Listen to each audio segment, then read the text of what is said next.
Sa oras na halos isara ko ang tindahan, napansin kong may malamig na ihip na dumaan sa likod ko. At may aninong gumapang sa sahig na parang hayop na nagtatago. At habang palapit ng palapit ang kakaibang ingay mula sa kisame, ay unti-unting tumutulo ang pulang likido mula sa kahoy na parang may nilalamon sa itaas. Kaya nang sundan ko ang tunog, ay bumungad ang mahahabang kuko at matang nagliliwanag na tila gutom.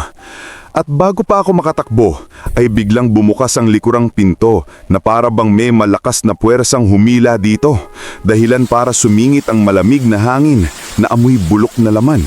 At doon ko nakita ang nilalang na unti-unting bumababa mula sa kisame. Nakaarko ang likod at kumikintab ang mga pangil. At bago sumigaw ang bibig ko ay naramdaman ko ang mabilis na paglapit ng aswang na matagal palang nag-aabang sa dilim.